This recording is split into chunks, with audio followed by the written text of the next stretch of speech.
Olá pessoal, mais uma vez no nosso canal de Estrava Física. Hoje falando sobre pressão atmosférica.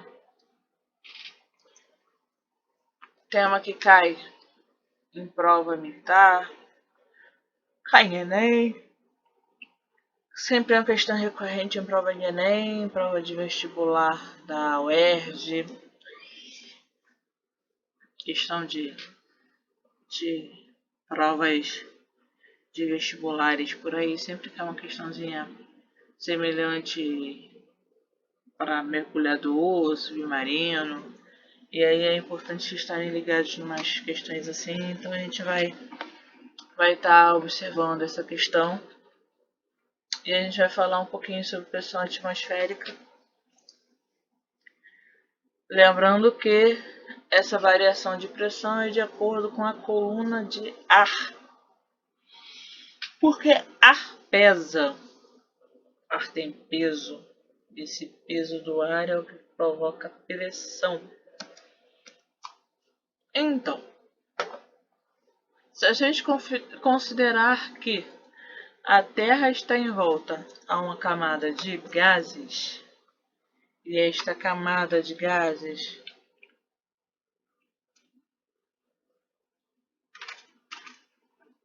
ela é atraída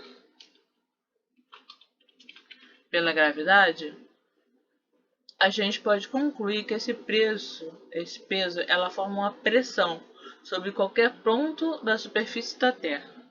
Essa pressão chama-se pressão atmosférica. Essa pressão ela varia de acordo com a superfície, com o local que ela está na superfície da Terra. Essa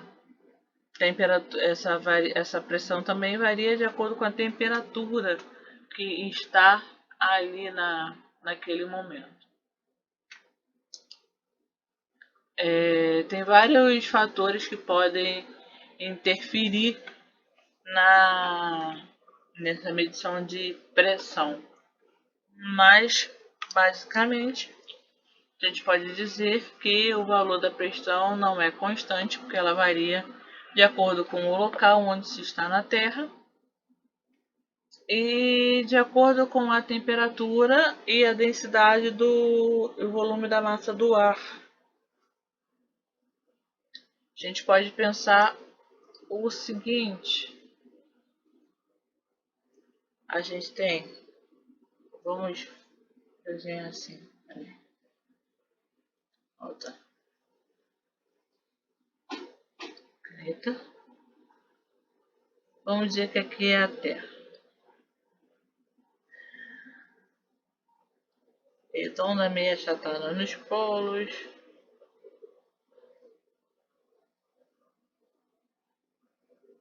Brasil.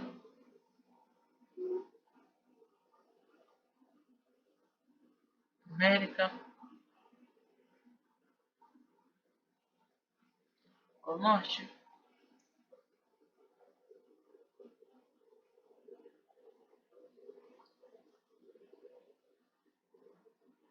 África. Enfim.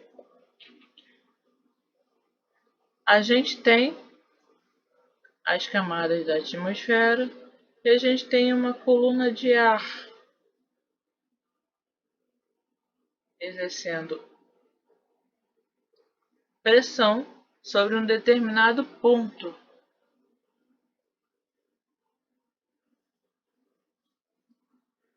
Numa força gravitacional. Essa pressão é chamada de pressão atmosférica.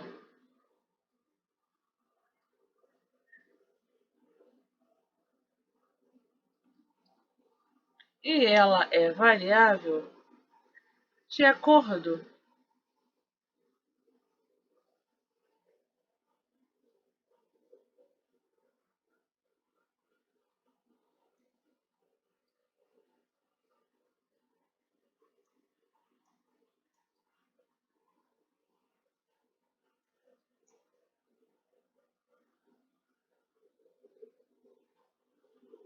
com o nível do mar.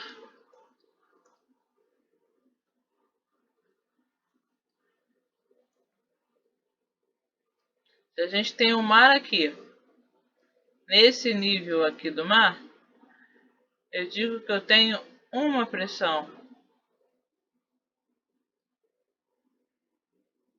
atmosférica.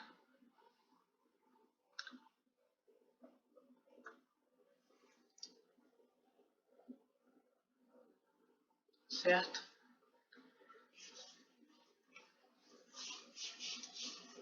A gente mede pressão a partir de um equipamento que foi Torricelli que, através das suas experiências, que conseguiu provar. Ele mostrou que essa pressão atmosférica ali na linha do mar é de 75 centímetros de mercúrio, ou seja, teria um valor de 1,6, 1,0 vezes 10 a 5 PA, ou Pascal. Valeria 760 milímetros de Hg na coluna de mercúrio. Porque ele fez assim, num barômetro de mercúrio, um equipamentozinho onde teria um frasco de solução de mercúrio, um tubo de ensaio, uma espécie de tubo de ensaio cheio de mercúrio. Quando ele virou, emborcou esse tubo na tigela com mercúrio, uma parte do líquido desceu e o ar do ambiente fez com que o restante do ar do mercúrio ficasse preso dentro do tubo. E este valor aqui se determinou que essa força que mantinha a coluna presa aqui dentro seria a pressão atmosférica.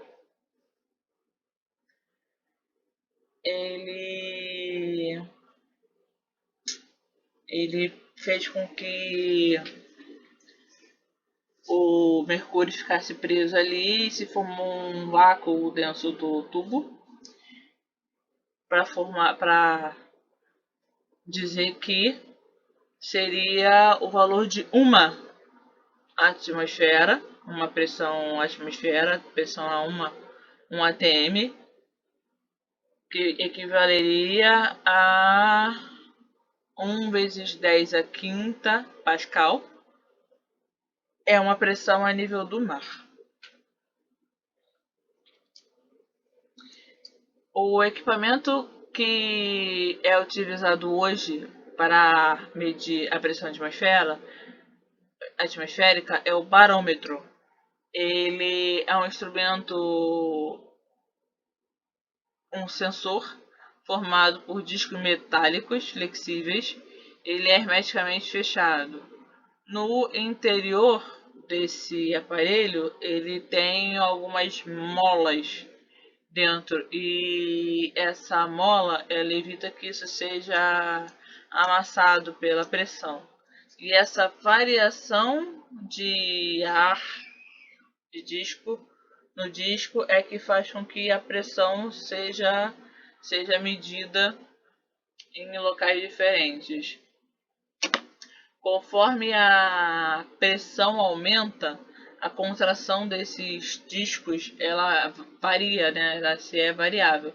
E aí ela mexe com um ponteiro interno desse barômetro para poder fazer com que ela meça, né, a pressão desse local. Seria mais ou menos assim. Vamos desenhar aqui o barômetro aberto. Eu sou péssimo em desenho. Mas seria assim, um equipamentozinho com um rolo de papel, uma agulha nele, e essa agulha se moveria porque ela está presa num sistema que tem uns discos com um espaço pré-determinado entre eles. E essa variação de pressão varia,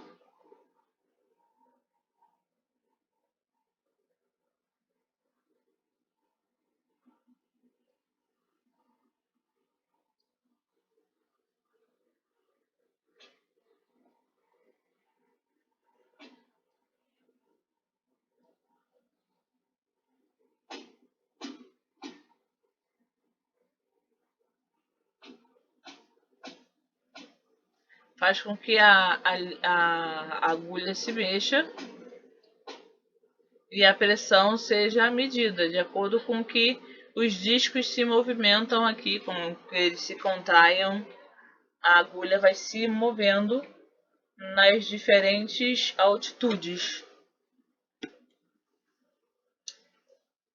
Por exemplo, se a gente toma um canudinho, se a gente toma um canudinho, a gente está formando um vácuo e a gente está formando uma pressão, fazendo com que o líquido suba para nossa boca.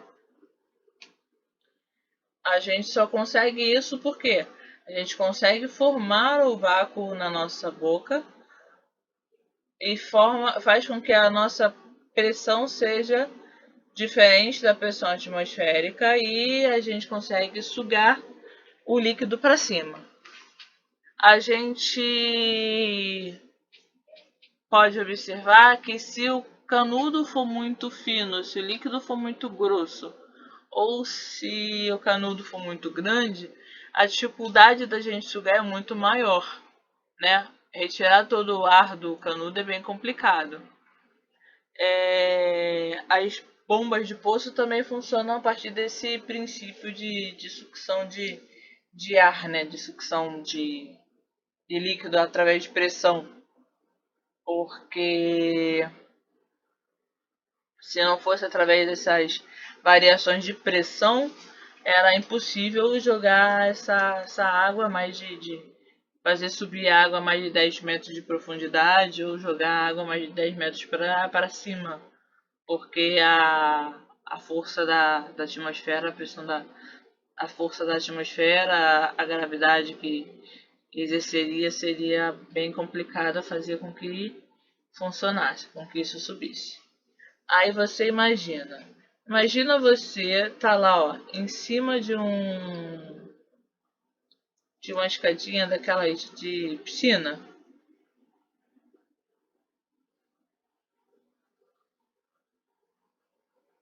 e resolver pegar um canudo gigante para beber a água da piscina.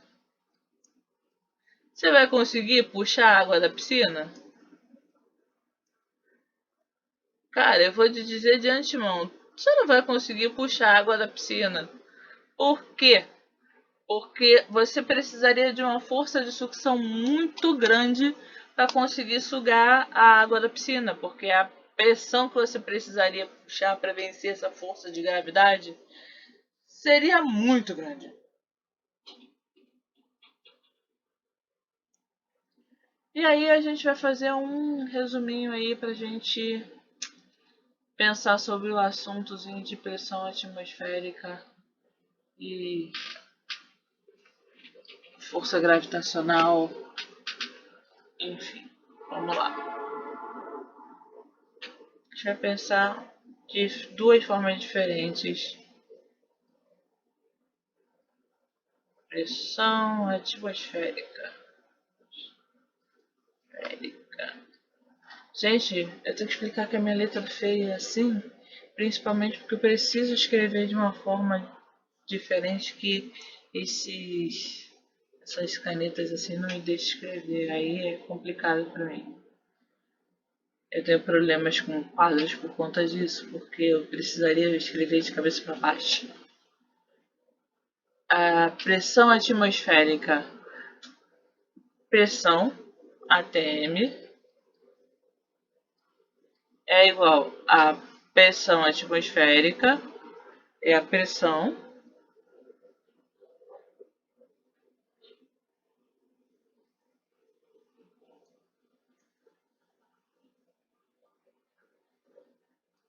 em um determinado ponto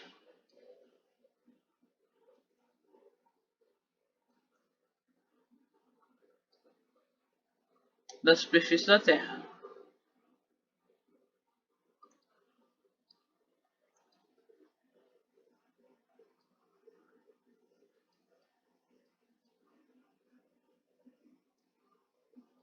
Aí vocês lembram da história que eu falei? A gente tem a Terra, tem uma coluna de ar gigante.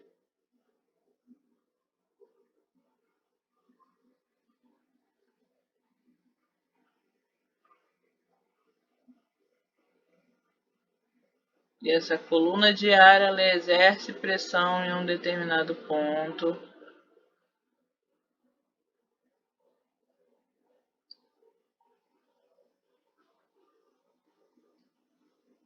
E essa pressão nesse determinado ponto aqui, a pressão no solo, ela é o peso por área.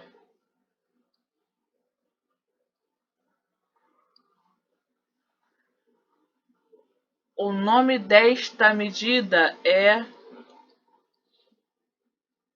Pascal.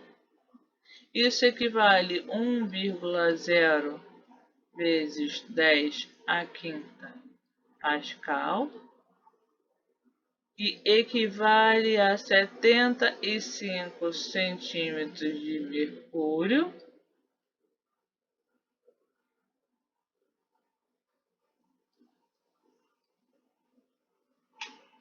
que é 1 atm, certo? E aí a gente vai lembrar também,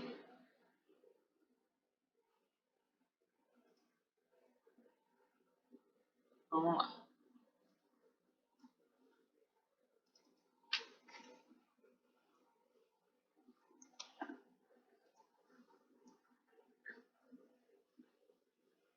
pressão atmosférica.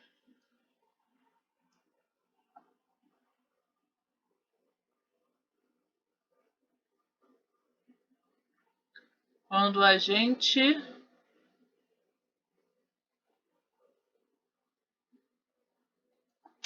precisa utilizar as variações de pressão, a gente vai usar diversos teoremas. E a gente precisa lembrar das, das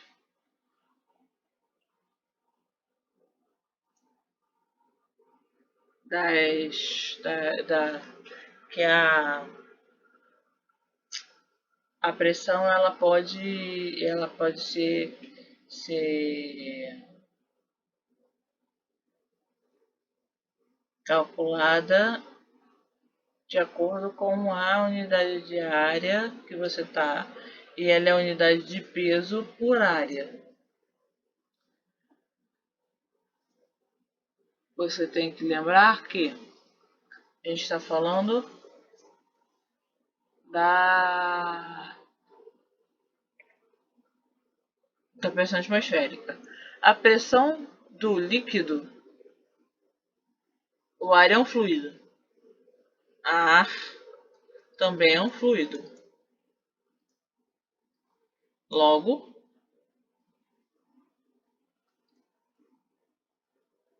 as leis da pressão dos líquidos também é exercida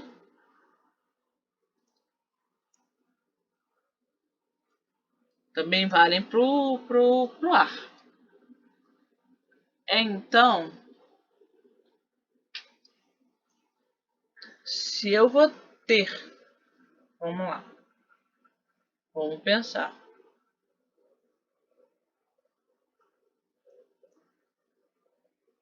alguma coisa Eu tô colocando assim desse jeito, mas é porque eu vou. A questão vai precisar que vocês pensem assim, mas nesse caso não vai precisar pensar assim, porque lá dá para resolver fácil. Mas se cair alguma coisa que precise pensar assim mais complicado, vocês vão ter que lembrar o seguinte. Eu tenho que lembrar aqui, ó, que eu tenho aqui primeiro ar. Logo, eu tenho uma atmosfera em cima. E aqui eu tenho o líquido exercendo pressão.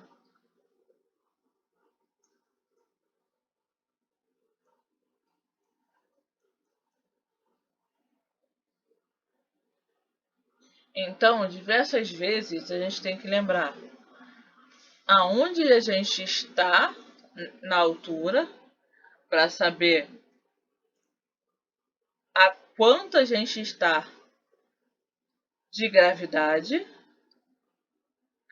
em qual tamanho a gente está na nossa, em qual aceleração a gente está, em qual peso a gente está na nossa aceleração com a nossa gravidade, qual newton, quantos newtons a gente está já exercendo.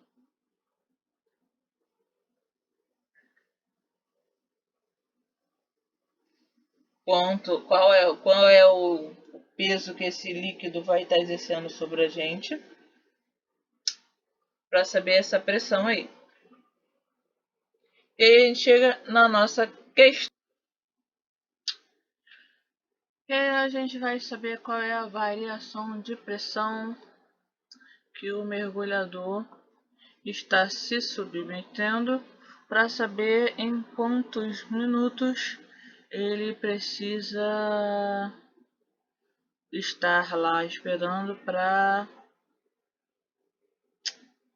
poder descomprimir, para que as células dele não entrem em colapso. Como é que a gente vai fazer isso? É da mesma forma que na pressão dos líquidos, né? Pressão dos fluidos, a variação de pressão é igual a N vezes a gravidade vezes a variação da altura. Lembra? N do líquido vezes a variação da gravidade vezes a variação da altura no líquido é igual a pressão atmosférica.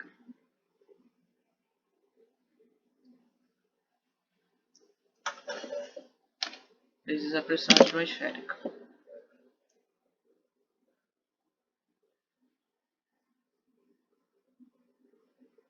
Então a gente vai ter que, porque eu tenho o ar, pressão atmosférica, a pressão do líquido no nosso amiguinho que está aqui, quietinho esperando ser resgatado.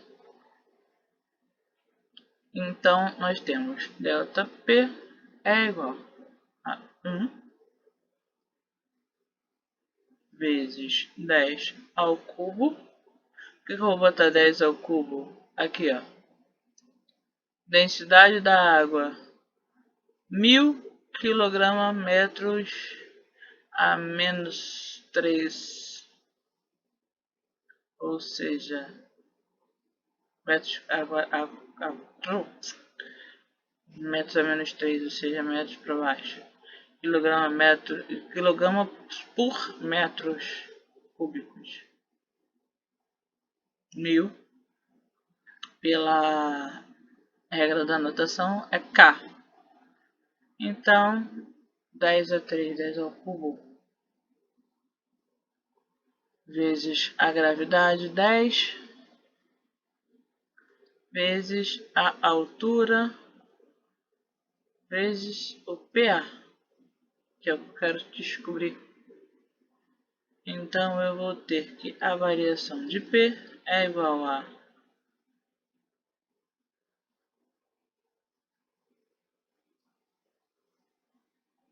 500 10 vezes 50, 500. 10 a 3 representa K. P. Peso não ficou aqui, ó, igual esse aqui, KPA. E aí a gente vai ver no nosso gráfico de variação de pressão qual é o tempo de descompressão necessário. Vamos subir na curvinha do 500 para alcançar a linha.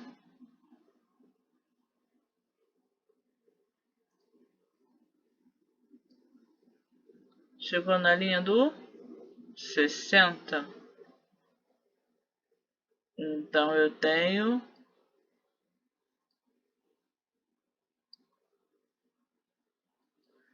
pelo gráfico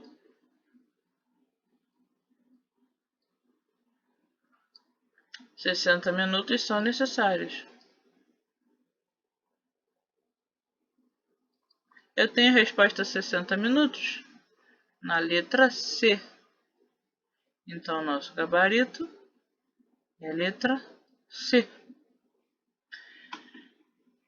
Vamos lá, pessoal. Junto com essa nossa nova questão, eu deixo mais uma das frases de Pascal. Essa nova metodologia aí de vez em quando deixar uma frasezinha de motivação para você, eu falo assim, como Pascal: uma vez que não podemos ser universais e saber tudo quanto se pode saber acerca de tudo, é preciso saber um pouco de tudo, pois é muito melhor saber alguma coisa de tudo do que saber-se tudo apenas de alguma coisa. Não desista de aprender e destrava a física. Por que eu estou falando isso também com você neste momento, nessa questão? Como você escutou na aula, se você escutou a aula toda, você viu que eu falei um pouquinho de biologia, falei um pouquinho de fisiologia, falei um pouquinho das nossas células e muitas questões do Enem, principalmente, é muito multidisciplinar. E cada vez mais as nossas disciplinas vão ser multidisciplinares. A nossa legislação, a BNC, ela faz com que os nossos conteúdos sejam cada vez mais multidisciplinares e isso faz com que nós precisemos aprender mais sobre todas as coisas ao mesmo tempo. Isso é bom porque nos torna mais versáteis e aí a gente não se prende a um assunto só. Então é muito importante a gente continuar a aprender e não se especializar numa coisa só, mas estar em constante evolução, em constante aprendimento, em constante aprendizagem e não parar nunca, não deixar travar nunca a física em você, a biologia, a matemática, a história, a geografia, porque o mundo gira, as coisas evoluem, a tecnologia cada vez mais vem atropelando tudo e você precisa estar cada vez mais atualizado. Essa é a minha mensagem neste momento para você, meu caro aluno, que está pensando em continuar a estudar. Vambora, vambora, vambora que você consegue. Destrava a física e até a próxima, pessoal.